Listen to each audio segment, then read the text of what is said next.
बिस्मिल्लाहिर्रहमानिर्रहीम अस्सलाम वालेकुम डियर स्टूडेंट्स। आज की वीडियो में मैं आपसे चैप्टर नंबर 12 और चैप्टर नंबर 13 की डेफिनेशंस जो है वो डिस्कस करने लगा हूँ। तो चलिए शुरू करते हैं। इसमें देखिएगा मेरे पास पेज नंबर 539 है और आईकॉम पार्ट 1 की अकाउंटिंग की बुक है। मेरे पास चैप्टर नंबर 12 की फर्स्ट डेफिनेशन है वर्कशीट के नाम से। वर्कशीट बेसिकली किसको कहते हैं? ऐसी शीट जिसमें बहुत सारे कॉलम्स बने होते हैं और जिसमें अकाउंटेंट जो है ना वर्किंग करता है अपने बिजनेस की जितनी भी अकाउंटिंग इन्फॉर्मेशन है उसके हवाले से।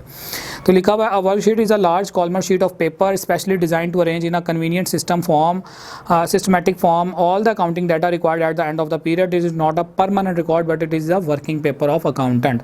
तो उस शीट को जिसमें ओवरऑल सारा डाटा अकाउंटेंट रिकॉर्ड करता है, वर्किंग पेपर वर्किंग कर रहा होता है उस डाटे में उसको, और जिसके बहुत सारे कॉलम होते हैं, उस फॉर्मेट को उस शीट को जो है वो वर्कशीट का नाम दिया जाता है। इनकम स्टेटमेंट किसको कहते हैं? ऐसी स्टेटमेंट या ऐसा फॉर्मेट जो प्रिपेयर किया जाता है बिजनेस की इनकम को निकालने के लिए या लॉस को जानने के लिए स्पेसिफिक पीरियड के, उसको हम इनकम स्टेटमेंट का नाम देते हैं। तो ये थी स्टूडेंट्स हमारी चैप्टर नंबर 12 की डेफिनेशन। नेक्स्ट जो है वो हमारी चैप्टर नंबर 13 की डेफिनेशन स्टार्ट होने लगी हैं।